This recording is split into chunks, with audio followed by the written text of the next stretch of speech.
이렇게 하면 세상을 얻지만 하지 못하면 외로운 길을 간다. 세상을 얻지만 하지 못하면 외로운 길을 간다. 나는 매인지로 매년 여름마다 낚시하러 간다. 나는 개인적으로 딸기 빙수를 매우 좋아한다. 하지만 물고기들은 이상하게도 벌레를 좋아한다. 낚시를 갈 때는 내가 좋아하는 것은 생각하지 않는다. 물고기들이 좋아하는 것만 생각한다. 그래서 내가 좋아하는 딸기 빙수를 낚기 미끼로 하지 않고 벌레나 여치를 미끼로 낚싯대에 들이우고 맛있는 먹이 먹고 싶지 않니? 라고 말한다. 사람을 낚을 때에도 같은 방법을 쓰는 게 어떨까? 이 방법이 전직 영국 총리 로이드 조지가 사용한 방법이다. 로이드 조지는 같은 시기에 활동한 미국의 윌슨, 이탈리아의 올란도와 프랑스의 클레망소처럼 실각하거나 잊혀지지 않고 어떻게 그 지위를 유지하는지 비결에 대한 질문을 받았다. 그는 자신이 아직도 최고의 자리에 앉아 있는 단 하나의 이유는 아마도 낚시 바늘에 물고기가 좋아하는 먹이를 다뤄두는 것을 알기 때문이라는 답을 했다. 왜 자신이 원하는 것에 대해서 말하는 걸까? 이것은 참으로 미숙한 행동이다. 물론 인간은 자신이 원하는 것에만 관심이 있다. 죽을 때까지 영원히 그럴 것이다. 그러나 다른 사람은 당신이 원하는 것에 관심이 없다. 모든 사람이 당신처럼 자신이 원하는 것에만 관심이 있다. 그래서 세상에서 다른 사람을 움직일 수 있는 유일한 방법은 상대가 원하는 것에 대해서 말하고 상대가 원하는 것을 얻는 방법을 보여주는 것이다. 내일 당신이 누군가에게 어떤 일을 시키려 할 때 이것을 기억해라. 예를 들어서 당신이 아들을 금연시키려 할 때 설교를 하지 말고 당신이 원하는 것에 대해서 말하지 마라. 그 대신에 담배를 피우면 농구팀에 못 들어갈지 모르고 100m 달리기에서 질지도 모르는 것을 알려주어라. 당신의 아이들이나 송아지 또는 침팬지 중에서 무엇을 다루든지 이것을 기억해 두면 좋다. 어느 날 부활도 에머슨은 아들과 함께 송아지를 우리로 몰고 들어가려고 했다. 하지만 그들은 자신이 원하는 것을 생각하는 실수를 저질렀다. 그래서 에머슨은 송아지를 밀고 아들은 잡아 끌고만 있었다. 하지만 송아지도 에머슨 부자처럼 똑같이 자신이 원하는 것만 생각하고 있었다. 그래서 그는 네 다리로 버티며 목젖을 벗어나지 않으려고 안간힘을 썼다. 아일랜드 출신 하네가 이 광경을 보았다. 그녀는 에머슨처럼 서피를 쓰고 책을 쓸 수는 없었지만 이런 상황에서는 주인보다 말이나 송아지에 대해서 더 많이 알고 있었다. 그녀는 송아지가 원하는 것이 무엇인지를 생각하고 그녀의 손가락을 송아지의 입속에 집어넣어 송아지가 손가락을 빨게 하면서 아주 평화롭게 송아지를 외양간으로 끌고 들어갔다. 당신이 태어난 날부터 해온 모든 행동은 당신이 무엇인가를 원했기 때문에 한 것이다. 당신이 즉 십자에 $100를 기부한 것은 어떻게 해석할 것인가? 그렇다. 기부 행위에도 이 법칙은 예외는 아니다. 당신이 즉 십자에 기부한 것은 당신이 도움을 주고 싶어서 한 것이다. 당신이 놓고 신성한 행동을 하고 싶어서 그런 것이다. 기부를 함으로써 느끼는 행복보다 돈이 좋은 사람은 기부를 하지 않을 것이다. 물론 거절하는 것이 창피하거나 고객이 기부하라고 요구했기 때문에 기부했을 수도 있다. 하지만 명백한 사실은 당신이 원해서 기부를 한 것이다. 해리 A. 오버스트리트 교수는 그의 유명한 저서 인간의 행동을 지배하는 의미에서 이렇게 말한다. 인간의 행동은 마음속에 내재한 욕구에서 생긴다.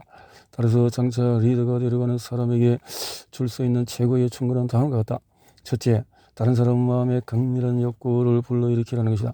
이렇게 할 수 있는 사람은 온 세상을 가질 수 있을 것이다. 그렇게 할 수 없는 사람은 외로운 길을 걷는다.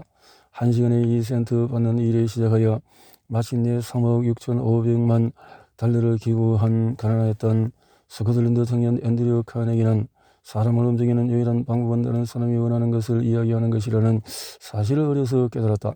정규 교육을 받은 것은 4년에 불과하지만 그런 사람 대하는 법은 누구보다 잘 알았다. 한 가지 예를 들어보자. 카네기의 형수는 두 아들을 항상 걱정했다. 아들들은 예일 대학교에 다니고 있었는데 자신들의 일에 너무 바빠 집에 편지를 쓰지 않았다. 안나라는 어머니의 편지도 그다지 신경을 쓰지 않았다. 카네기는 답장 보내려고 간청하지도 않고서 자신은 답장을 받을 수 있다며 $100 내기를 제안했다. 누군가 내게 응하자. 그는 신변잡기를 다룬 편지를 쓰며 추신해 지나가는 말로 $5씩 동봉하겠다고 썼다. 하지만 돈은 동봉하지 않았다. 그의 편지에 감사한 답장이 곧바로 왔다. 친애하는 숙부님께 나머지 내용은 독자 여러분이 생각해 보시라. 내일 당신이 누군가를 설득하여 당신이 바라는 대로 하고 싶다면 말하기 전에 멈춰서도 자신에게 물어라. 어떻게 하면 그가 이 일을 하고 싶어 하게 만들까? 이런 질문은 우리가 바라는 것을 쓸데없이 주구장창 늘어놓지 않게 해줄 것이다. 나는 강의를 위해서 매 시즌 20일 동안 밤에만 뉴욕 한 호텔의 대강당을 빌렸다. 갑자기 사용료를 3배 가까이 올리겠다는 통보를 받았다. 이미 티켓은 인쇄되고 배부되고 강연 광고가 다 나간 뒤였다. 당연히 나는 인상물을 지불하고 싶지 않았다. 하지만 내가 원하는 것은 호텔 측에 이야기 안 들어 무슨 소용이 있겠는가. 호텔은 그들이 원하는 것에만 관심이 있을 뿐이었다. 한 이틀 지난 후에 나는 지배인을 만나러 갔다. 편지를 받고 약간 놀랐습니다. 나는 말했다. 하지만 지배인님을 비난하고 싶진 않아요. 당신의 입장이라면 저 역시 비슷한 내용의 편지를 썼을 것입니다. 호텔 지배인으로서의 당신의 영혼은 가능하면 큰 이득을 남기는 것일까요? 당신이 그렇게 하지 않으면 해고를 당할 것이니까요. 당신이 임대를 올리겠다면 이 종이에 당신에게 생길 이익과 손해를 써주십시오. 그리고 나서 나는 종이에 세로로 선을 그었고 한쪽에는 이익, 다른 한쪽에는 손해라고 적었다. 나는 이익란의 첫머리에 대강당 위였음이라는 말을 쓰고 말을 계속 이어나갔다. 당신은 대강당이 비었으니까 대강당을 댄스 모임이나 집회에 대여해 줄 수 있을 것입니다. 이것은 큰 이익이죠. 왜냐하면 그런 모임은 당신에게 강연에서 얻을 수 있는 돈보다도 큰 돈을 벌게 해줄 테니까요. 제가 매 계절 20일 밤을 차지한다면 당신의 이익이 훨씬 많이 나는 사업을 놓치게 될 것입니다. 자, 그럼 손해를 생각해 볼까요? 첫째, 나에게 나오는 돈이 줄어들기 때문에 수입이 줄어들 것입니다. 사실 줄어드는 것이 아니라 아예 없을 것입니다. 저는 호텔 측이 제시하는 임대료를 지불할 수 없기 때문입니다. 저는 이 강연을 다른 장소에서 열 수밖에 없습니다. 당신에게는 또 다른 손해가 있습니다. 제 강연은 많은 지식인과 문화인들이 듣습니다. 이것은 호텔 측에서도 이익입니다. 자연스럽게 호텔 홍보가 되니까요. $5,000를 들여서 신문에 호텔 홍보를 해도 제 강연에 오는 사람들만큼 많은 수의 사람을 호텔로 불러들일 수는 없을 것입니다. 그것만 해도 호텔 측에서는 상당한 이익이죠. 그렇죠? 이야기를 하면서 나는 손해란에다가 이 두 가지를 적어서 지휘인에게 종이를 주었다. 장점과 단점 두 가지를 면밀히 살펴보시고 저에게 최종 결정을 알려주십시오. 단어라는 300% 대신에 50%만 임대를 올리겠다는 내용의 편지를 지배인으로부터 받았다. 내가 원하는 것은 한마디도 하지 않고 원하는 것을 얻어냈다는 사실에 주목하기 바란다. 나는 상대가 원하는 것과 어떻게 그것을 얻을 수 있는지에 대해서만 이야기했다. 내가 보통 사람들이 하는 대로 행동을 했다고 가정해보자. 나는 사무실로 뛰어들어가서 말할 것이다. 티켓은 이미 인쇄됐고 광고도 끝났는데 어떻게 임대료를 300%나 올리십니까? 300%나요? 말도 안 됩니다. 그 돈을 내지 않겠어요? 그렇게 되면 무슨 일이 날까? 격한 논쟁이 올 것이고 당신은 논쟁이 어떻게 끝을 맺을지 짐작할 수 있을 것이다. 매니저가 자신이 틀렸다고 생각해도 그는 자존심 때문에 물러서지 않을 것이다. 훌륭한 인간관계를 위한 최고의 충고가 있다. 성공의 유일한 비밀은 다른 사람의 생각을 파악하고 자신의 관점에서가 아니라 상대의 관점에서 상황을 볼 줄 아는 능력이다. 라고 헨리 포드는 말했다. 이 말이 참 좋아서 나는 반복해서 말하고 싶다. 성공의 유일한 비밀은 다른 사람의 생각을 파악하고 자신의 관점에서가 아니라 상대의 관점에서 상황을 볼 줄 아는 능력이다. 이 말은 너무나 간단하고 명료해서 누구나 즉시 이 말의 진위를 파악할 수 있지만 지구상의 90% 사람이 대부분 이를 무시하고 살아간다. 예를 들어볼까? 내일 아침 책상 위에 놓인 편지를 봐라. 그러면 편지의 대부분이 중요한 상식을 벗어나고 있음을 발견할 것이다. 전국에 지사를 둔 광고 대행사의 라디오 광고국장이 보낸 편지를 예를 들어보겠다. 이 편지는 전국의 라디오 방송국장들에게 보낸 편지다. 편지의 각 달랑마다 나의 생각을 가로 속에 적어넣었다. 공공기하. 저희 회사는 라디오 광고 분야에서 독보적인 위치를 유지하고자 합니다. 당신 회사가 바라는 게 나랑 무슨 상관이야? 나는 내 문제마저 골치 아프다고. 은행은 집 살 때 받는 대출과 보라는 거 난리지. 우리 집 접시 꽃이 벌레 먹어 죽어가고 있고. 어제 증권시장에 곤두박질 쳐서 오늘 아침에는 8시 15분 통근차를 놓쳤고, 어젯밤 조원의 댄스 파티는 초대도 받지 못하고, 의사는 고혈압, 신경통, 비등까지 있다고 하니, 그리고 무슨 일이 있었지? 오늘 아침에 뒤숭숭해서 출근했는데 뉴욕에서 건방진 애송이가 자기가 원하는 것만 줄줄이 늘어놓고 있네. 자기 편지가 어떤 인상을 주는지 알면은 당장 광고기를 떠나서 비누나 만드는 게 낫겠다. 저희 회사의 수많은 광고주를 고객으로 하고 있습니다. 광고 시간은 업계 최고를 항상 유지하고 있습니다. 당신네 회사가 그거 업계 정성이라고? 그래 뭐? 당신네 회사가 GM이나 GE 미국 합동참모본부보다 크다고 해도 신경도 안 쓴다고. 벌새의 반만이라도 똑똑하면은 당신 내가 얼마나 큰 게 아니라 내가 얼마나 큰 존재인지가 중요하다는 것을 알아야지. 당신 내가 크다고 떠버리니 내가 참 작고 하찮은 존재처럼 느껴지는군. 저희는 광고주들에게 라디오 방송 편성과 관련된 최신 정보를 제공하고 싶습니다. 바란다고? 실컷 바라기만 해라 이 바보야. 난 너희 회사가 뭘 바라는지, 무슨 이스라엘 대통령 그러지 미국 유명 연예인 뭘 바라는지 신경 쓰지도 않는다고. 내가 관심 있는 것은 내가 바라는 것뿐이야.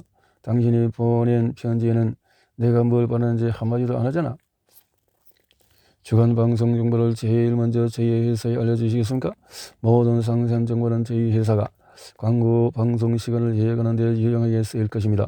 무슨 순위? 참 뻔뻔하기도 하지. 자기 회사에 대해서 허풍을 떨면서 나를 기적이더니 이제 자기네 회사를 우선순위에 넣어달래?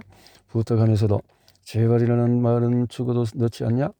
기사의 전문 개최신 정보를 저희에게 곧바로 회신해 주시면 큰 도움이 되겠습니다. 넌 바보가 아니냐? 가을철 낙엽에서 흔해 빠진 싸구려 복사 본 편지나 보내는 주제에 뻔뻔하게 회신을 보내달라고? 난 한간 사람이 아니라고. 은행 대출 접시고 혈압 걱정으로 머리가 복잡한 방국에 답장 쓸 일이 있냐? 거기에 빨리 보내라고? 나도 당신 못지않게 바쁘다고. 아니 적어도 바쁘다고 생각하고 싶다고. 당신이 뭐 내 나를 이래라 저래라 명령하는데 서로 도움이 된다고? 이제 내 입장을 이해하기 시작했건. 하지만 당신이 어떻게 해야 내게 이익이 되는지 모르는 것 같군. 그만 이만 줄입니다. 존 브랭크 라디오부 국장. 수신동봉한 블랭크빌 채널이 기회의 관심을 끌 것이라고 생각되고 방송국에서 방송하셔도 좋을 듯합니다. 편지 끝머리에 와서야 내 문제들을 해결하는 데 도움이 될 것을 말하기 시작하는군. 편지를 시작할 때 진작 하지 그래서 이런 시설을 끊임없이 되풀이하는 당신 같은 광고장이들은 숨결에 뭔가 병이 있는 게 틀림없어. 당신들한테 필요한 것은 최근 광고방송 현황이 아니라 갑상선 치료에 쓰이는 요드겠지. 평생을 광고계에 일하며 사람들에게 물건을 구매하도록 설득하는 전문가들도 편지를 이렇게 쓰는데 정육점, 제과점, 인테리어 가게에서 일하는 사람들에게서 무엇을 기대할 수 있을까? 대형 화물 터미널 소장이 강제에 참가한 적이 있는 에드워드 버밀렌 씨에게 쓴 편지를 소개해보겠다. 에드워드 버밀렌 씨는 편지를 어떻게 느꼈을까? 읽어보고 내가 하는 이야기를 들어보라. 에드워드 버밀렌 씨께 물류가 오후 늦게 들어와서 화물터미널 물류 발송 작업이 지연되고 있습니다. 결과로 업무 지연이 일어나고 인부들의 현장 근무, 배차의 지연 그리고 일부 경우의 운송이 지연되는 상황까지 일어나고 있습니다. 11월 10일 오후 4시 20분 510개 기사 물건을 받았습니다. 화물 접수가 늦어짐에 따라서 발생한 문제를 해결하는 데 기사의 협조를 요청하는 바입니다. 화물을 보낼 때 트럭을 일찍 보내시든지 물량의 일부라도 오전 중에 보내주십시오. 협조해 주시면 기사의 트럭 대기 시간도 줄 것이고 배송도 정시에 이루어질 것을 확신합니다. 임원드립니다. 소장드림. 이 편지를 읽고 제가 선저 주식회사의 연극부장인 베밀렌 씨는 다음의 의견을 보내왔다. 이 편지는 의도한 것과는 다른 역효과를 가져왔습니다. 편지는 우리가 관심도 없는 운송터미널의 여러 사항을 시작하고 있습니다. 우리 회사의 어려움은 고려하지 않고 협조만 요구하고 마지막 단락이 왔어요. 우리가 협조하면 트럭 대기 시간이 줄어들고 배송이 빨라지는 이익에 대해서 언급하고 있습니다. 다시 말해서 저희가 관심을 갖고 있는 부분을 맨 마지막에 언급해 협조보다는 반발심만 일으키는 역효과를 일으켰습니다. 이 편지를 다시 한번 고쳐 써보자. 문제를 이야기함으로써 시간을 낭비하지 말자. 헨리 포드가 강조한 대로 우리 입장에서 뿐만 아니라 다른 사람의 입장에서도 상황을 살펴보자. 다음은 수정된 편지이다. 세상은 아니지만 좀 더 괜찮은 편지라고 생각한다. 베빌렌 씨께. 기사는 14년 동안 저희의 의수 고객이셨습니다. 당연히 저희 회사는 기사의 성원에 감사드리며 기사의 신속하고 정확한 서비스를 드리고자 노력하고 있습니다. 하지만 기사의 트럭이 10일 오후 늦게야 화물을 배송해 주셔서 신속한 서비스를 제공할 수 없게 됨을 알려드려 송구스럽게 생각합니다. 다른 회사들도 오후 늦게 배송을 하기 때문입니다. 당연히 체증이 빚어집니다. 이 때문에 기사의 트럭이 불가피하게 하역 보드에 묶여 있게 되고 가끔 배송이 지연되기도 합니다. 아주 바람직하지 않은 일이죠.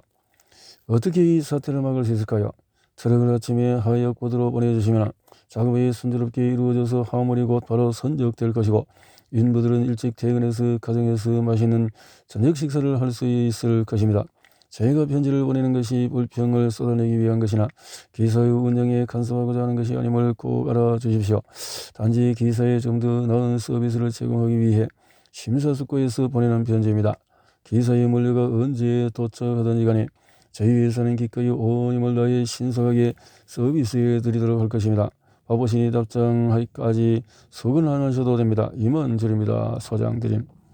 많은 셀즈맨들이 충분한 수입도 얻지 못하고 피곤해 시들과 낙심한 채 거리를 돌아다니고 있다. 왜일까?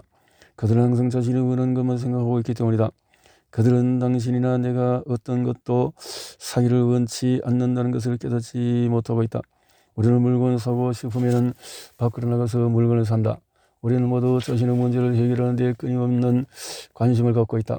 만약 세일즈맨이 우리에게 그들의 서비스나 상품이 우리의 문제를 해결하는 데 도움이 된다는 것을 보여준다면 그는 물건을 팔러 돌아다니지 않아도 된다. 우리가 직접 살 것이기 때문이다. 그리고 고객은 자신이 직접 사는 그 느낌을 좋아하지 강매에 당하는 느낌은 싫어한다. 그러나 많은 세일즈맨들이 고객의 입장에서 보지 않고 물건을 팔러 다니느라 인생을 보낸다. 나는 뉴욕 중심부의 포레스트 힐의 개인주택 구역에 산다. 어느 날 내가 기차역으로 달려가는데 수년 동안 롱아일랜드에서 부동산을 거래하는 부동산 중개업자를 만났다. 그는 포레스트 힐을 잘 알아서 나는 급하게 그에게 나의 집이 메탈낫으로 이어졌는지 섞인 타일로 이어졌는지 물었다. 그는 잘 모른다고 답하고 포레스트 힐즈 저축협회로 전화하면 알 수 있다고 했다. 누가 그걸 모르나? 다음날 아침에 나는 그에게 편지를 받았다. 내가 알고 싶어 했던 정보를 편지가 담고 있었을까? 전화를 해보면 1분 안에 내 질문에 답을 얻었을 텐데 그는 전화를 해보지 않았다. 그는 나에게 다시 협회에 전화해보라고 말하고 내 보험을 자신에게 맡겨달라고 부탁해왔다. 그는 나를 도는 일에는 관심이 없었다.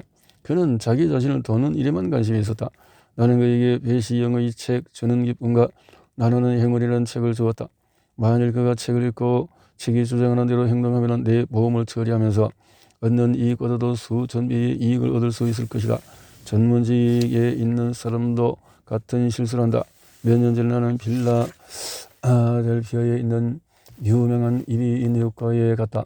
그는 내 편도선을 보기도 전에 내가 무슨 일을 하는지 몰랐다. 그는 내 편도선의 크기에는 관심도 없었다. 그는 내가 얼마나 버는지에 관심이 있었다. 그의 주된 관심사는 그가 나를 얼마나 도울 수 있는가가 아니라 나에게서 얼마나 얻을 수 있는지였다. 결과는 그는 아무것도 얻어내지 못했다는 것이다. 나는 의사의 성품에 경멸하며 병원을 나섰다. 세상은 자기 것만 생각하는 이기적인 사람들로 가득 차 있다. 그래서 자신을 버리고 남을 도우려고 애쓰는 소수의 사람에게는 엄청난 이익이 따른다. 그런 사람들은 경쟁자가 없다. 오웬영은 말했다. 다른 사람의 입장에서 서서 다른 사람의 마음을 읽는 능력을 가지고 있는 사람은 미래를 걱정할 필요가 없다. 이 책을 읽고 다른 사람의 관점에서 생각하고 다른 사람의 관점에서 사물을 보려는 이 단 한 가지만 얻어도 당신 경력의 밑거름이 될 것이다. 대부분의 사람은 대학에 들어가 버즈의 작품을 읽고 미적 문학을 배우면서도 타인의 마음을 읽기라는 중요한 덕목은 배우지 않는다. 나는 언젠가 에어컨 제조 회사 캐리어 회사의 신입사원들에게 효과적인 대화법이라는 강연을 한 적이 있다. 젊은이들 중에서 한 명이 농구가 하고 싶어서 다른 사람들이 이렇게 말했다. 나가서 농구를 하고 싶습니다. 몇 번 체육관에 가보았는데 농구를 할 수 있을 정도의 인원을 모을 수가 없었습니다. 지난밤에는 두세 명이 공 던지기를 했는데 공을 눈에 잘못 맞아서 멍이 들었네요. 여러분도 내일 밤에 꼭 와서 함께 농구를 합시다. 농구를 하자. 그가 당신이 원하는 것에 대해서 이야기했는가? 아무도 가지 않은 채 육관에 가고 싶지 않을 것이다. 당신은 그가 원하는 것은 신경 쓰지도 않는다. 눈에 멍이 들고 싶지도 않다. 당신이 체육관을 이용하게 얻게 되는 이점을 그가 이야기했는가? 원기 회복, 식욕 증진, 맑은 두뇌, 재미, 농구 등을 이야기하면 더 효과적이었을 것이다. 오버스트리트 교수의 선명한 충고를 다시 한번 되풀이해보자. 우선 다른 사람의 욕구를 불러일으키라. 이것을 할 수 있는 사람은 온 세상을 얻을 수 있고 이렇게 못하는 사람은 외로운 길을 걸을 것이다. 나의 강좌에 참가하고 있는 학생들 중에서 한 명이 아들 걱정을 하고 있었다. 아이는 저체중인데도 제대로 먹으려 하지 않았다. 그의 부모는 다른 부모님들이 쓰는 방법을 썼다. 그들은 혼내거나 짱소리를 했다. 엄마는 내가 이것을 먹었으면 좋겠어.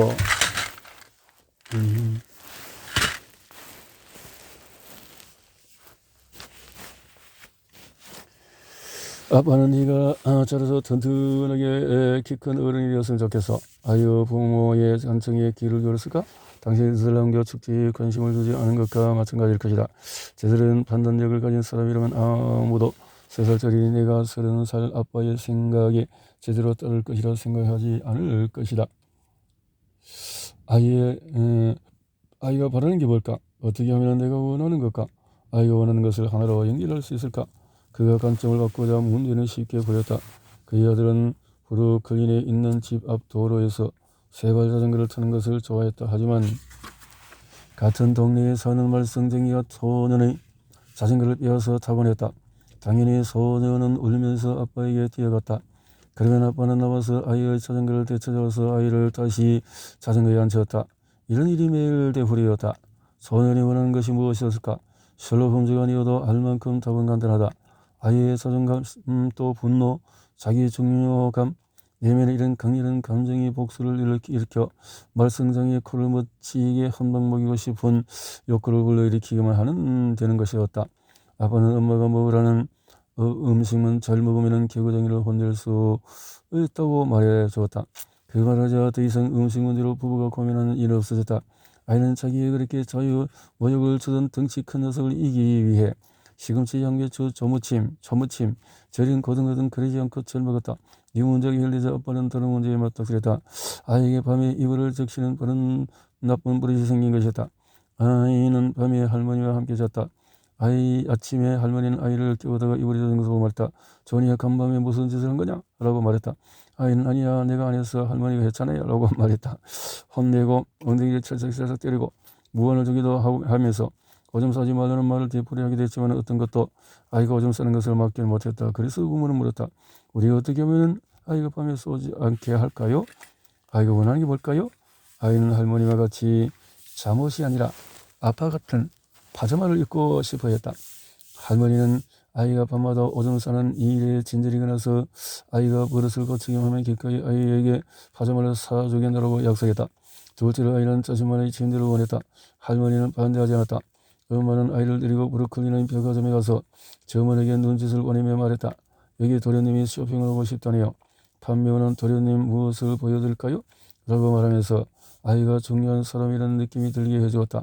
아이는 키가 조금이라도 더 커 보이게 또 걸어서면서 말했다. 제 침대를 사고 싶어요. 어느 점원은 아이에게 침대를 하나씩 보여주었다. 엄마 마음에 드는 침대를 보자. 엄마는 점원에게 눈짓을 보내서 그 침대를 아이가 고르도록 했다. 다음날 침대가 배송되었다. 그날 밤 아빠가 집에 오자 아이는 아빠 위층에 가서 자기가 산 침대 좀 보세요 라고 소리 지르며 달려나갔다.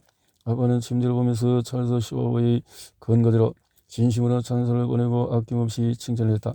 이번에 오줌을 안 쌀 거지? 아빠가 물었다. 네, 절대로 이번에 오줌 안 쓸 거예요. 소녀는 자신의 자존감이 달려있었기에 약속을 지켰다. 자신이 직접 선택한 침대였기 때문이다. 그는 신사처럼 파자마를 입고 그는 어른처럼 행동하고 싶었다. 그래서 그는 어른처럼 이불에 오줌을 싸는 행동은 하지 않았다. 내 강좌를 듣고 있던 전화 엔지니어인 KT 더치맨도 3살짜리 딸에게 아침을 먹이는 일로 골치 아파하고 있었는데 평소대로 꾸짖고 간청하고 달래봐도 모두 허세였다. 그래서 부모는 자문해보았다. 어떻게 하면 아침을 먹고 싶은 마음이 들게 할까? 아이는 엄마처럼 행동하기를 좋아했다. 그래서 어느 날 그들은 아이가 아침 식사를 준비하도록 시켰다. 아이가 아침 식사를 준비하고 있을 때에 아빠가 부엌에 들어왔다. 아빠 보세요. 내가 오늘 아침 식사를 만들었어요. 아기는 의기양양하게 말했다. 그날 아침 아기는 먹으라고 간청하지 않고도 시리얼을 2그릇이나 먹었다. 아이가 음식에 흥미를 갖고 있었기 때문이다. 아이는 식사를 준비하면서 자기 중요감을 성취했고 자신을 표현할 수 있는 기회를 얻게 된 것이다. 윌리엄 윈터는 언젠가 자기 표현 욕구는 인간 본질의 중요한 요소라고 언급한 적이 있었다. 우리는 어째서 이런 심리를 수업에서 사용하지 않는가? 우리에게 멋진 생각이 떠오를 때 그 생각이 우리에게 한 것이라고 하지 말고 상대가 멋진 생각을 한 것으로 하고 그 생각을 자신의 것으로 여기게 하라. 그는 그것을 좋아하게 되고 그 생각을 직접 실행할 것이다. 기억해라. 먼저 다른 사람의 마음에 욕구를 불러일으켜라. 이렇게 할 수 있는 사람은 온 세상을 자기 편으로 만들 수 있고 그렇지 못한 사람은 외로운 길을 걷는다. 인간과의 기본 규칙은 상대방에게 비난, 비평, 불평하지 마라. 솔직하게 진지하게 칭찬하라. 다른 사람들에게 건전한 욕구를 불러 일으켜라. 이렇게 되어졌네요.